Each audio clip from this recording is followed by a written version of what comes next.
Bueno, muchas gracias a ambos y muchas gracias a Emiliano y a Guillermo por sus testimonios. Siempre es bueno que sean ustedes los que nos comenten sobre nuestros productos.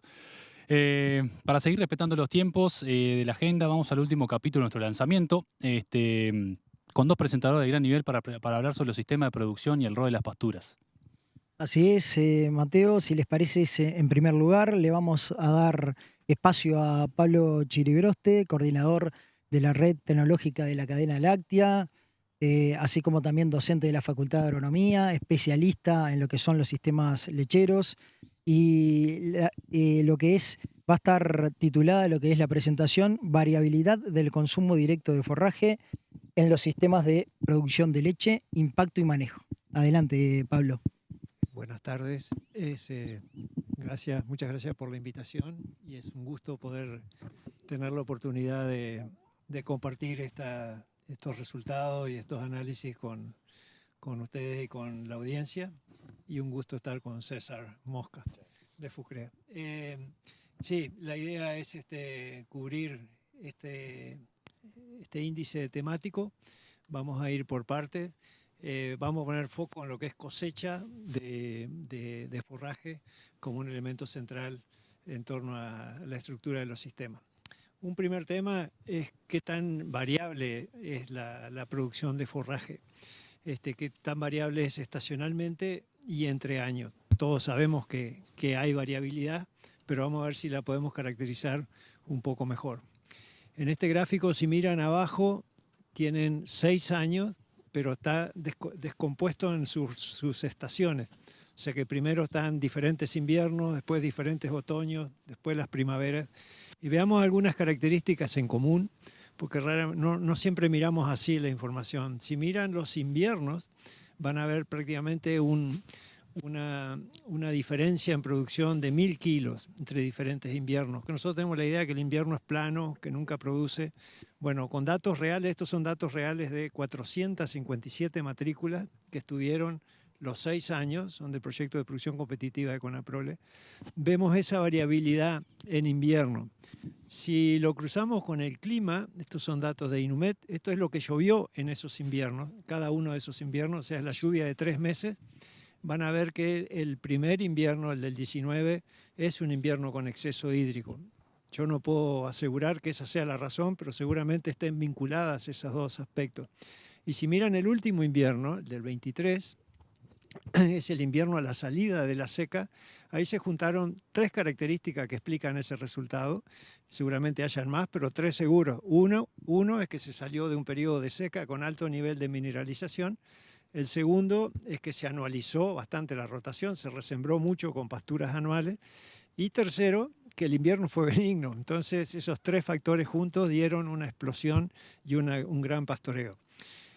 También es llamativo cómo se comporta el otoño. Ustedes ven que el otoño no tiene prácticamente variabilidad. En invierno teníamos 1000 kilos, acá estamos hablando de 300 kilos. Y si miran el otoño del 23, que es la salida de la seca, y el otoño del 24, que es cuando tuvimos entre 400 y 600 milímetros, dependiendo del lugar, prácticamente no se diferencia. El otoño está fuertemente marcado por cómo tenemos estructuradas las rotaciones y la poca área que muchas veces está produciendo pasto en los sistemas. Y ese es un tema que es necesario rever para poder subir la cosecha de forraje en otoño. Acá estamos hablando siempre de cosecha directa por pastoreo directo. Si miramos la primavera, es la contracara del otoño, está un escalón bastante más arriba, es bastante estable también la producción en primavera, con variaciones entre años, y ahí todos los sistemas funcionan bastante bien. ¿Qué es lo que los diferencia los sistemas? Bueno, ¿qué hacen por encima de ese consumo directo? Si cosechan o no mecánicamente y si cosechan toda la productividad de la primavera. Y si miramos el verano, que es el último grupo de datos, son diferentes veranos. Bueno, ahí hay una relación directa con la lluvia. El primer verano, el del 18-19 para mí, 19 para Inumet, claramente hubo un muy buen régimen hídrico. Si miran el último, también un buen nivel de lluvia. Si miran el nivel más bajo, el del 22, es de verano 22-23, es la plena seca, faltó el agua. Y si miran los tres anteriores, es una escalera idéntica a la que tenemos con la lluvia. O sea que en el verano tenemos una dependencia del régimen hídrico bastante marcada. Ahora, si agrupamos esas estaciones en sus respectivos años, van a encontrar una variabilidad. Lo que está en blanco en los números que están son los kilos de forraje cosechado, promedio de esas 457 matrículas en distintos ejercicios agrícolas del 18-19 al 23-24. Bueno, van a encontrar que hay variabilidad. Claramente 22-23 estuvo por debajo, unos 500 kilos por debajo del resto, pero la variabilidad es mucho menor que la que veíamos recién, porque se dan fenómenos de compensación entre estaciones. Así que sí tenemos variabilidad, pero la variabilidad no supera el 15% si pusiéramos un coeficiente de variación sobre esos números, sobre el valor medio. ¿Qué comentario? Bueno, otoño, como dijimos, es la estación más crítica en términos de cosecha, de forraje. No estamos hablando de producción, estamos hablando de cosecha. Yo creo que está muy asociado a las rotaciones dominantes, donde tenemos caída en el área efectiva. Entonces podemos tener buenas tasas de crecimiento, pero sobre poca área, entonces la cosecha en toda el área baja. Invierno con más variabilidad de la que esperábamos, seguramente vinculado a eventos climáticos y a cómo se dan las transiciones. Primavera es una estación con buena cosecha en general y con buena estabilidad, pero no nos está mostrando lo que está pasando por encima de esa cosecha directa y es muy relevante para entender la eficiencia de los sistemas. Y verano más dependiente del régimen hídrico. Otra cosa que es importante es cuánto forraje se cosecha. Y acá voy a mostrar esencialmente dos slides. El primero es lo que hicimos fue agrupar las matrículas con un ID correlativo para que no se identifique ninguna, y sobre el eje de las I, los kilos de materia seca cosechados por hectárea. Ven que tenemos tambos de 1.500 kilos a 6.000, 7.000 kilos de materia seca. Ahora, si ubicamos dónde se ubica el 80% de la población, vamos a encontrar que el 90% superior está un poco por encima de los 5.000 kilos y el 10% inferior, o sea que entre 3.000 y 5.000 kilos tenemos prácticamente el 80% de la población. Si a este gráfico le cruzamos arriba el consumo por vaca, vamos a lograr algo así. O sea que en naranja ahora ya no es el consumo por hectárea, sino que es el consumo por vaca, la cosecha por vaca, siempre hablando de cosecha directa. Y ahí verán que se mueve entre 3.000 y 4.500 kilos. No hay vacas que en forma individual estén cosechando mucho más de 4.500 kilos en estas 457 matrículas, y sí hay quienes cosechan menos, naturalmente vinculado al sistema de producción. Visto esta gráfica así, donde la cosecha por vaca no cambia mucho, claramente nos está indicando que esos cambios en productividad por hectárea están vinculados a la carga. Y si nosotros relacionamos carga con cosecha de forraje, vamos a tener una asociación bastante alta. No solo es la carga, pero un 60% de la variación la está explicando la carga. En este caso está la carga sobre el área de plataforma, que es donde pastorean las vacas, así que son kilos de materia seca cosechados por vaca en ordeñe sobre la carga expresada en vaca en ordeñe por hectárea de plataforma. Ahora, si ustedes miran en una vaca por hectárea, van a encontrar consumos que van a estar en los valores máximos entre 4.000 y 4.500. Y esto tiene que ver con el gráfico anterior. Teniendo una vaca sola por hectárea y no comer más de 4.000 kilos, es muy difícil superar ese valor. Ahora, si se paran en una vaca y media o en dos vacas, van a encontrar mucha variabilidad. Lo que nosotros expresamos como hipótesis y de alguna forma ya hemos logrado demostrar en los sucesivos experimentos, especialmente se han hecho en el CRS, es que esa variabilidad está vinculada al manejo. Y los sistemas que manejan en forma consistente sus pasturas, con una vaca y media se van a ubicar en 6.500 y con dos vacas se van a ubicar 6.500, 7.000 kilos de cosecha directa. Ahora nos vamos a meter un poquito más en ese detalle. Así que como resumen, esto lo dejo esencialmente para que les quede en la presentación.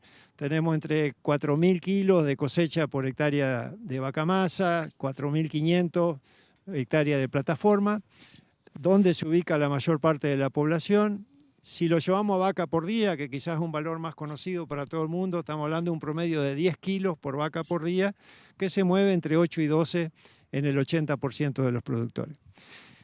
La cosecha de forraje aparece vinculada a la carga, pero con niveles de variabilidad a partir de cargas medias, y eso nosotros lo vinculamos a factores de manejo que ahora vamos a tratar.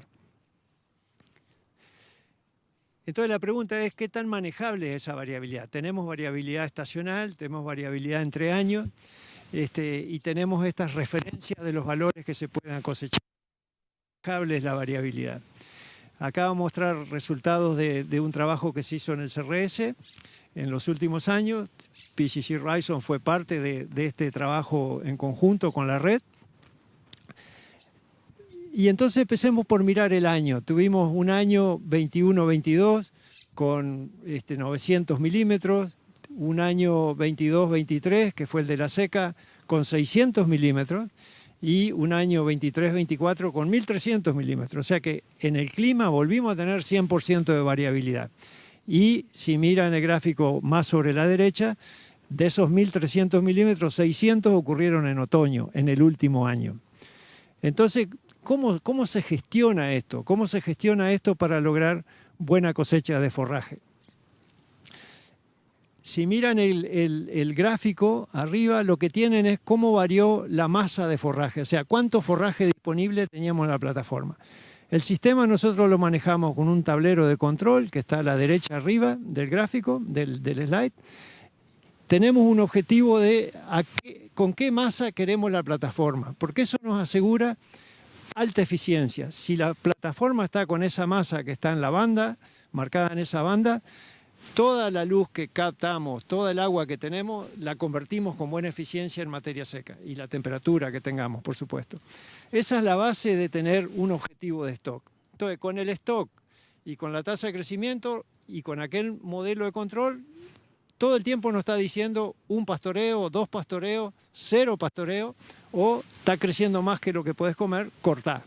Y ese es el modelo, en términos muy simples, que seguimos para poder, más allá de la variabilidad que haya, cosechar todo lo posible.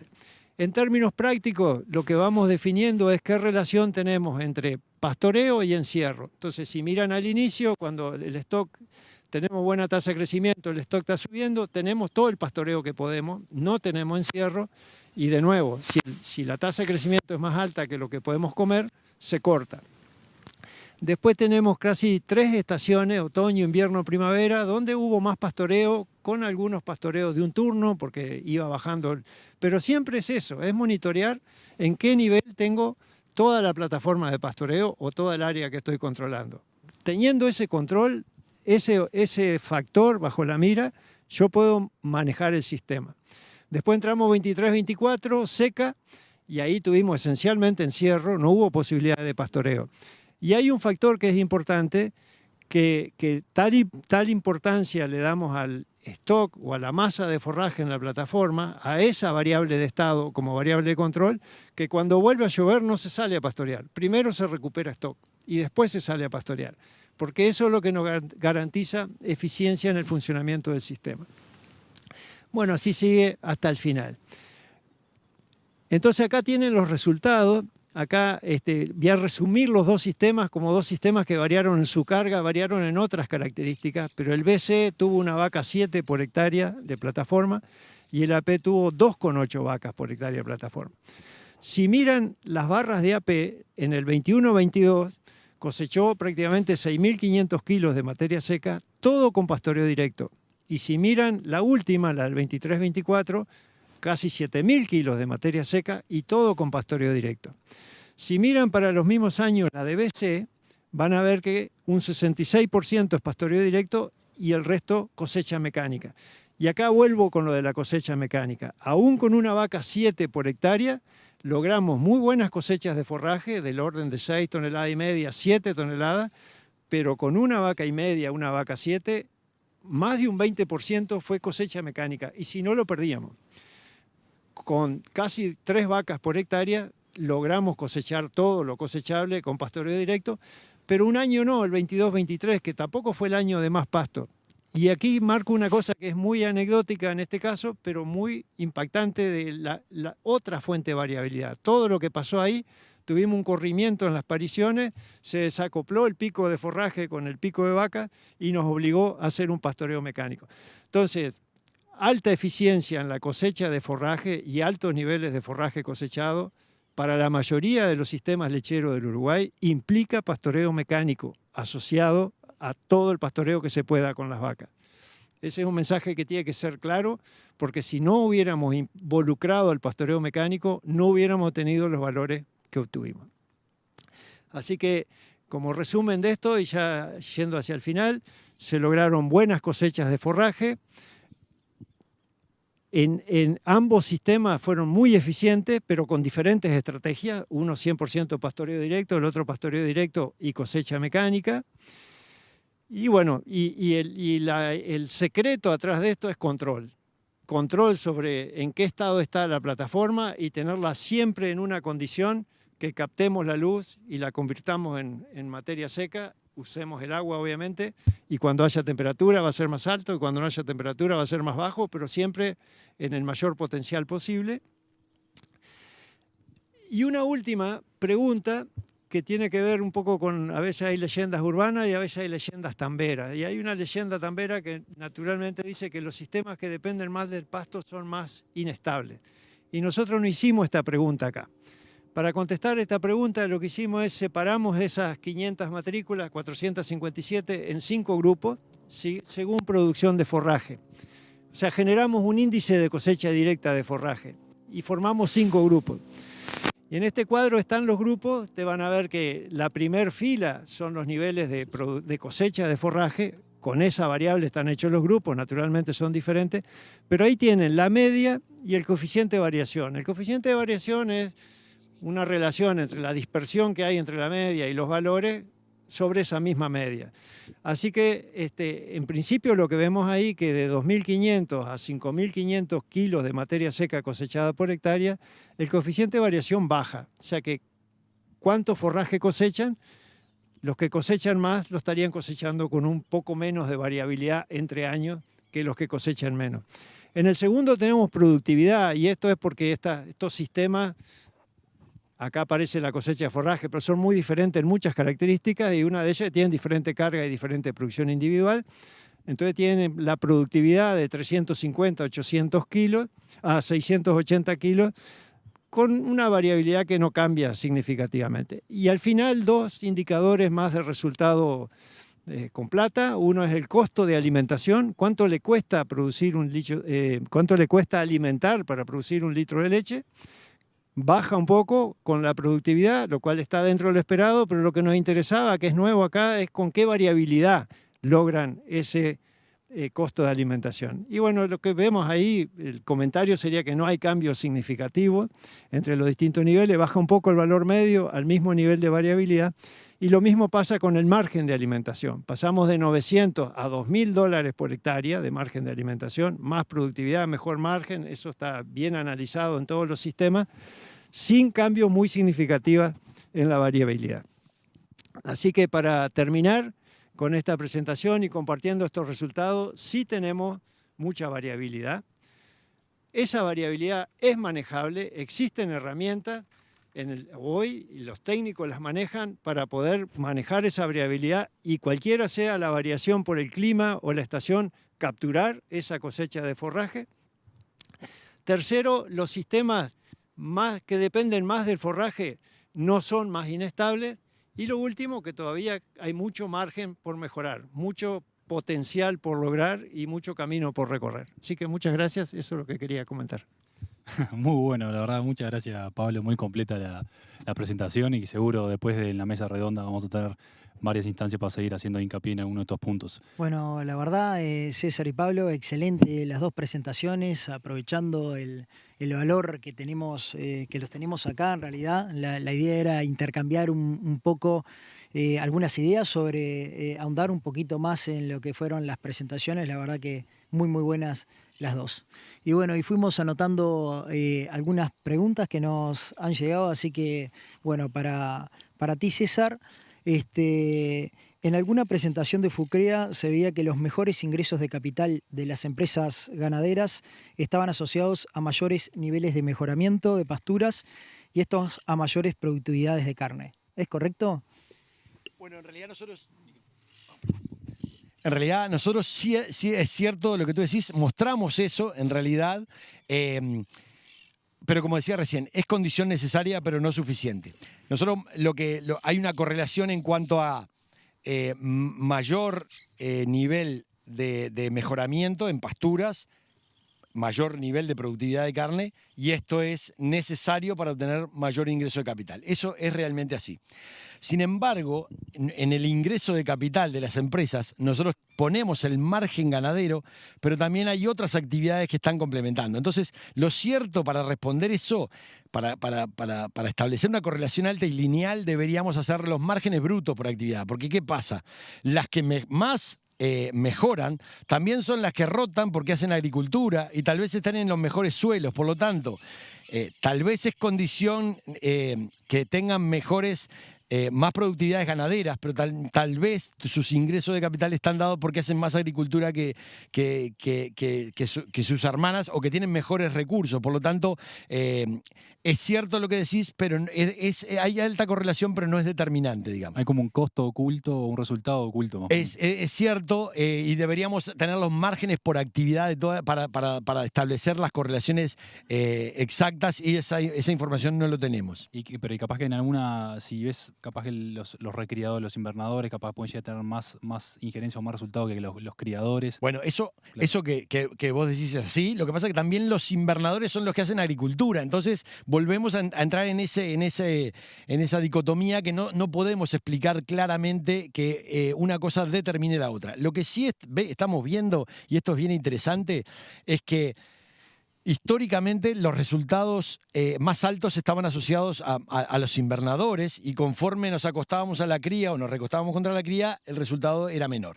Esto, cuando hacíamos la rentabilidad de esos sistemas, tendían a acercarse. ¿Por qué? Porque los criadores usan tierra de mucho menor recurso. Por lo tanto, la rentabilidad sobre todo el sistema tendía a asemejarse. Pero lo que está pasando ahora, y desde los últimos 2 años, es que cuando los sistemas ganaderos se recuestan más hacia la cría o además tienen ciclos completos o incompletos, en el sentido que venden a cuota, esos en los últimos 2 años están siendo los sistemas que mejor resultado económico están teniendo, y además mejores rentabilidades, porque siguen usando recursos de menor, sobre todo cuando la tierra crece, digamos, el valor de la tierra crece, pero crece cuanto más conía tiene. Por lo tanto, la brecha se sigue agrandando, y hoy lo que estamos viendo es que los sistemas más criadores o más de ciclos completos están teniendo mejores resultados económicos que los invernadores. Buenísimo. Buenísimo, una pregunta para Pablo.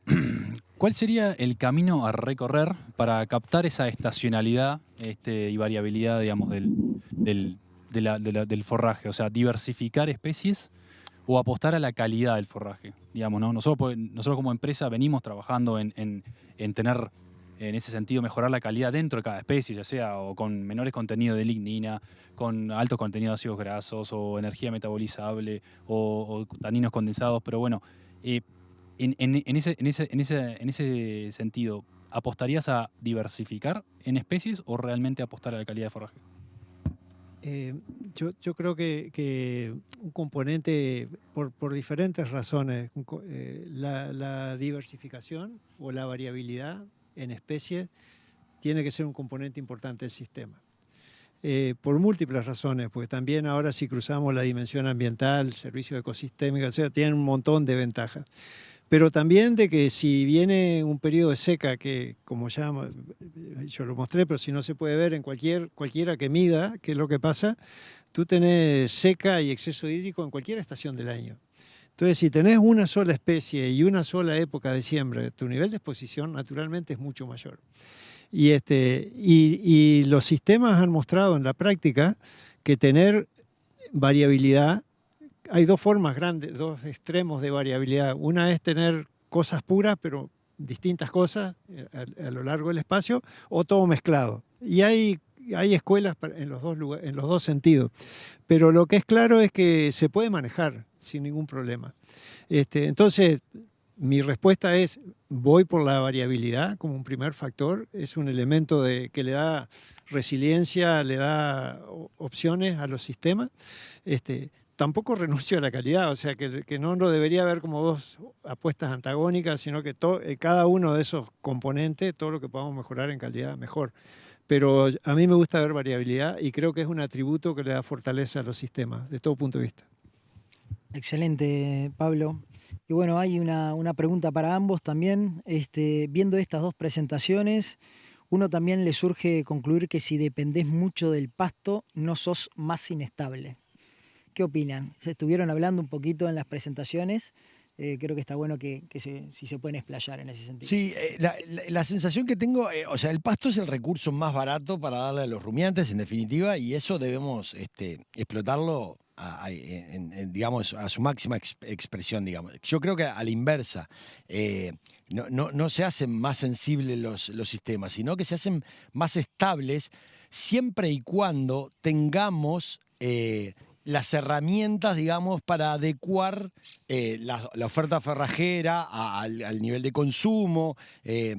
Bueno, eso que parece algo muy de perogrullo, pero les hago algún comentario, por ejemplo. Nosotros insistimos mucho en nuestras capacitaciones, que cada decisión, en nuestras reuniones grupales tomamos decisiones o sugerimos, tenés que hacer esto, tenés que hacer esto. Todo activo tiene que ir respaldado, sostenido por un pasivo. Y a veces hacemos muchos mejoramientos, pastura, etcétera, y no pensamos que hay que ponerle $1000 más a los sistemas. Ese tipo de ganado. Exactamente, ganado. Entonces, voy a eso. El pasto es sumamente importante, pero tiene que venir acompañado, digamos, de otras decisiones gerenciales que hagan que podamos capitalizar realmente eso y que la rentabilidad marginal de las decisiones que tomamos sea acorde digamos, al nivel de inversión. Excelente. Bueno, estoy totalmente de acuerdo con lo que acaba de responder César. Simplemente para agregarle algunos detalles, si ustedes miran, por ejemplo, quienes conozcan el sistema 3R de INEA, es un buen modelo de gestión de pasto, y miran la evolución en el tiempo, la tasa de crecimiento, van a ver casi que en cualquier época del año valores muy cercanos a 0 y después 30 a 50. Yo dije que los valores máximos de consumo por vaca año andan en 12 kilos por vaca. Cuando tenemos 50 kilos, requiere 4 vacas por hectárea para comerlo. Y cuando tenemos 0, no le damos a comer a nadie. Entonces, hay que estar preparado para manejar ese nivel de variabilidad. Es un dato del sistema. Yo creo que tener diversidad de especies ayuda a transitar eso, pero después hay que tener un modelo de gestión que tiene que ser muy claro y riguroso y que tiene que estar activo todo el año. Y eso es lo que asegura poder capturar el crecimiento, cualquiera sea la variabilidad que te ponga el clima, digamos. Y ese es el sistema en Uruguay. Ahora, cuando eso funciona, tú te mueves de 2000 a 6000 kilos de pasto. ¿Y qué es lo que pasa cuando te mueves de 2000 a 6000 kilos de pasto? Moves los sólidos de 250 a 650 o a 700 y no cambias la estructura de la dieta. Porque los que tienen 6000 kilos de pasto no es que coman más pasto, comen más o menos la misma proporción de pasto que comían con los de 2000, pero con mucho más productividad. Entonces, ese es el secreto. Entonces, vos multiplicás por 4 la productividad y siendo muy simplista, no cambias tu costo unitario de producción. Bueno, ese negocio cierra si tenés un 50% de pasto en la dieta. Te agrego a lo de Pablo. Dale. Si le ponemos la rentabilidad marginal de incrementar el número de vacas, o sea, es realmente impactante, digamos. Una última, ya para ir terminando, y justamente haciendo énfasis en la presentación de Pablo, justamente con el trabajo de la red, como que la academia ha estado últimamente trabajando en varios proyectos centrados en la realidad, digamos, de los productores. Se mencionaba el factor de baja carga, o sea, trabajar con pocas vacas, porque sabemos que la mano de obra es un tema delicado en todos los rubros, pero en la lechería sobre todo. Entonces, bueno, trabajar con ese tipo de proyectos de baja carga, alta utilización de pasturas, poco suplemento. O sea, para ustedes, ¿cuáles son los nuevos desafíos que se enfrentan hoy o que el sector y para cuáles habría que ir pensando en investigar, tanto desde la academia o César desde el punto de vista de los productores? Arranco, César. Dale vos. Vengo capaz con ventaja porque vengo de una reunión de la red donde estuvimos discutiendo esto. No, No estaba programado hoy. primer punto, no compartimentar. No es que antes era la productividad y ahora es otra cosa, porque la productividad, la rentabilidad, la asignación de factores, etc. Como cosas nuevas que naturalmente tienen que estar con mucho más fuerza en la agenda y que hacen a la mirada holística del sistema que reclamaba César en su conclusión final, hay dos aspectos que son clarísimos para nosotros. Uno es la dimensión ambiental. Tenemos que empezar a generar información en forma sistemática, no solo de lo que nos piden de afuera, que puede ser la huella de carbono, la huella del agua, sino balance de nutrientes, recircularidad de nutrientes. Tenemos que mostrarle a quien quiera verlo que tenemos tecnología para lograr buenas productividades y cuidar la calidad del agua, la calidad del suelo, la salud del suelo, etc. Ese es un punto. Y yo creo que se nos abre un terreno muy, muy desafiante, muy interesante con el desarrollo e incorporación de nuevas tecnologías, especialmente todo lo vinculado a automatización, que eso abre una ventana de oportunidades interesantísimas para la dimensión social de los sistemas y la posibilidad de reemplazar trabajo rutinario, especialmente en los tambos, que es un cuello de botella, y generar nuevo interés en las nuevas generaciones. Esa sería la mirada de nuestro lugar.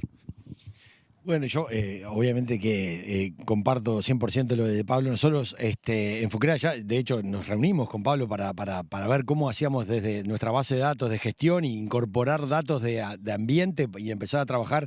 La verdad que en ese sentido, tanto Facultad de Agronomía como INEA hemos trabajado con todas las instituciones y realmente esa compartimentalización que había antes, eso ha prácticamente desaparecido, podríamos decir. Nosotros, desde una mirada más empresarial o más desde el productor, para nosotros hay una cuestión fundamental que es la capacitación gerencial, digamos, empresarial, de gestión, de gerenciamiento. Lo planteé, el otro día Fucrea hizo un cónclave donde nos juntamos, digamos, todo el staff y todos los presidentes y productores para diagramar el año y yo planteé la necesidad de capacitar a todo nuestro movimiento en manejo financiero de las empresas. Y cuando digo manejo financiero me refiero a todo, porque nosotros hasta lo económico trabajábamos bien, pero hay que dar un paso más hacia el manejo financiero. Y agrego, y después gerenciamiento. Yo creo que hoy nuestros sistemas en realidad son muy resilientes. Creo que tenemos, en términos medioambientales, tenemos muchas ventajas comparativas con el resto del mundo. Nos falta un pasito más en gerenciamiento de nuestros productores para que sepan que están administrando empresas, que tienen muchos activos, etcétera. Y eso en cuanto a la capacitación creo que es el rol fundamental que tiene que junto a la academia, abordar Fucrea para los productores. Bueno, la verdad que muchas gracias César y Pablo por este espectacular intercambio. Sabemos que las pasturas y los sistemas nos apasionan y podríamos quedar horas hablando de este tema, pero bueno, desgraciadamente hemos llegado al cierre de este evento. Queremos agradecer a todos por habernos acompañado a nuestro nuevo lanzamiento de la Zafra Forrajera 2025.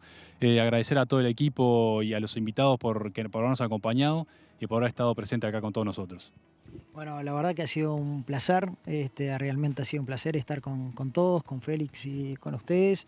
Y bueno, y para nosotros es muy importante, sinceramente, que aquellos que se hayan conectado, le estamos mandando a la casilla de correo con la cual se inscribieron una evaluación que para nosotros mejorar año a año esto. Le agradezco que nos contesten esa misma y bueno, desde ya, además está decir que todo nuestro equipo está a disposición para contestar cualquier pregunta, cualquier cosa que precisen. Estamos en plena zafra, así que estamos totalmente a la orden. Y bueno, y la verdad que les deseamos una excelente zafra forrajera. Muchas gracias para todos, que pasen bien, excelente zafra forrajera para todos. Muchas gracias.